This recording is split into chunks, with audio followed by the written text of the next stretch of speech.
Hi, welcome to Integrative Preparedness. I'm Steve Smith. It's been a little while, but I wanted to jump in and get my cent and a half in on this Walmart deal with the guns and all. I know everybody else has covered it, but I was talking to a friend of mine about it the other day, and it occurred to me that Walmart, the relationship with Walmart with a lot of people is kind of like an old boyfriend or girlfriend.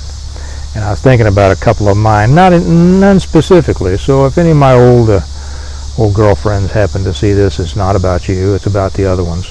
But I was thinking about this, and people's kind of love-hate relationship with Walmart. I know that a lot of people are going to say, well, I don't love them at all, I hate them entirely, and I understand that, but a lot of people shop there, and a lot of people continue to shop there. I remember when Walmart first kind of came on the scene, at least around here. It wasn't in the cities; they were out in the small towns, and they were kind of dumpy, to be honest.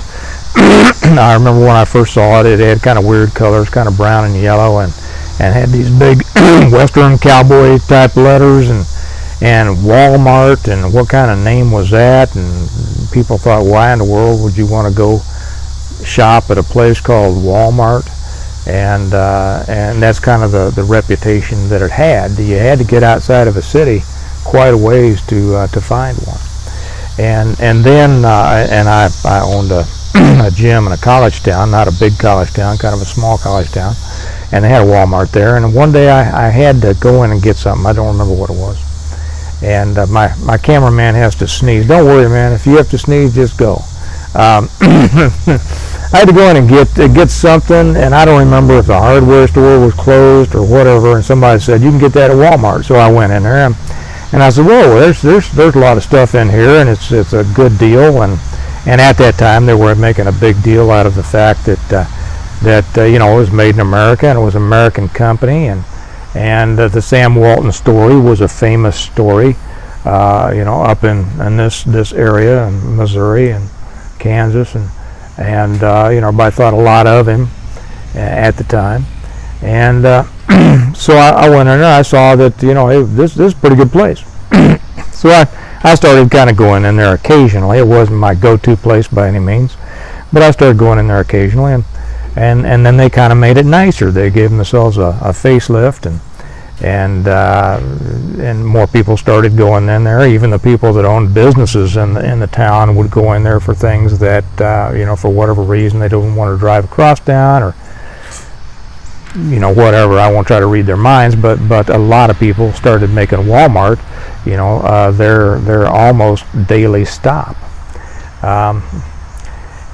Sometime later, then they changed that and built a big new store, a big super center on the outskirts of that small town, and it just became a different world. I remember joking to somebody that it had become in that town a place that you thought about changing your T-shirt before you went up there, because it was bright, it had everything in the world, kind of like Alan Jackson says, you can buy the whole world in just one trip, and it really became they had a grocery store in it, they had a bakery in it.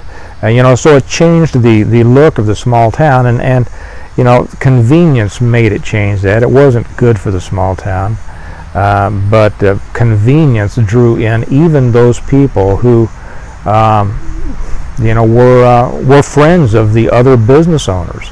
And instead of having to go to the hardware store for some nails, and then the grocery store for their groceries, and then to the bakery for something special, and then go to the garage to get their tires changed or whatever. They just went right into Walmart and they could get everything done, and everybody thought that was quite the deal.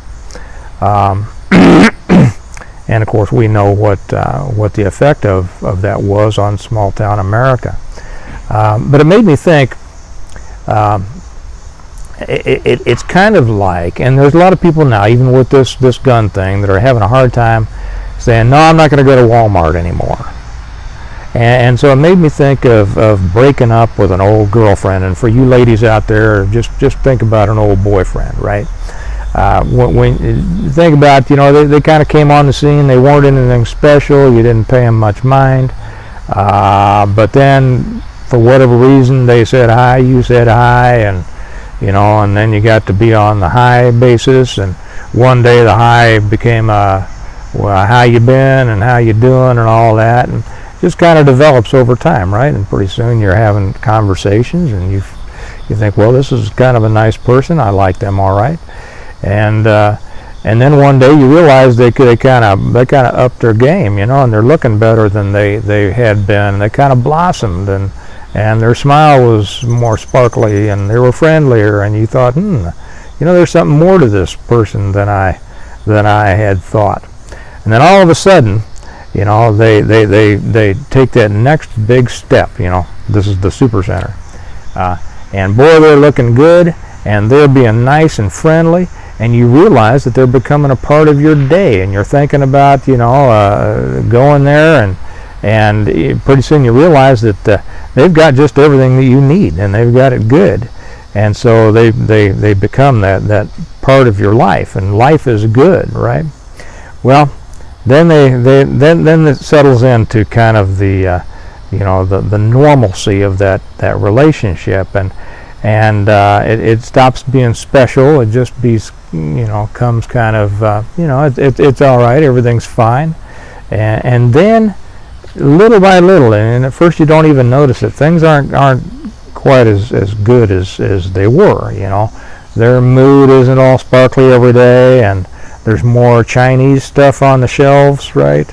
I'm interlacing these two, if you get what I'm doing here, and all of a sudden you see that those nice big dinners that they were either making you or taking you to, there's more Hamburger Helper and Beanie Weenie in the menu, and it's just not what it used to be. It's not special, but you realize that it's comfortable, but they're taking you for granted. They've got you. They think they've got you, and so they don't have to try anymore.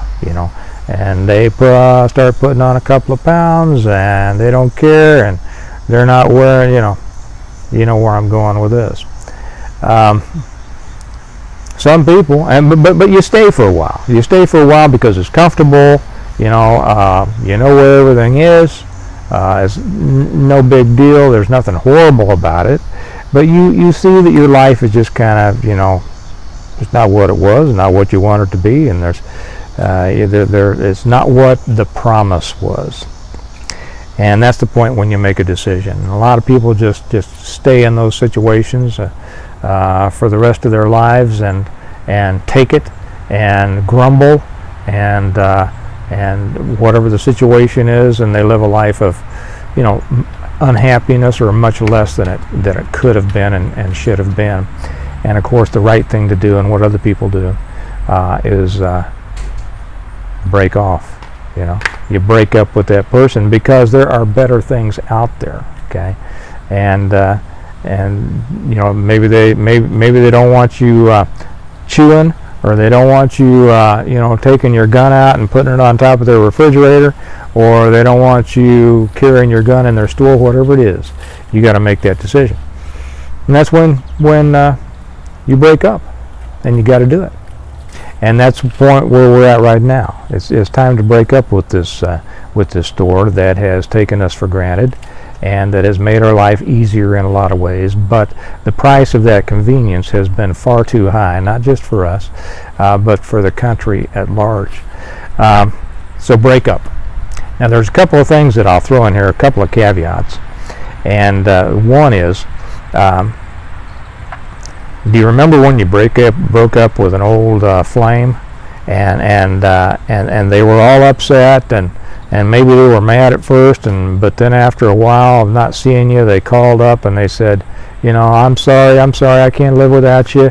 I'll do anything, I'll change, because they saw what life was without you, and you had the big talk, and and then you decided, okay, you're going to go back, right? Because everything's going to change, right? Well, it changes for a little while, and then it doesn't take too long to remember why you broke up in the first place, right? Because people don't change. They are what they are. A company is what it is. If Walmart comes back on this and dials us back and say, we're sorry, we didn't mean to offend our customers, then you got a choice. You keep the hard line because they sell a bunch of Chinese junk, and they're putting a lot of Americans out of work, or you go back and go, oh, okay, well, I understand, we can be all buddies again, and I would caution against that. I would say that there's nothing out there that you can get from Walmart that you can't get somewhere else, probably closer.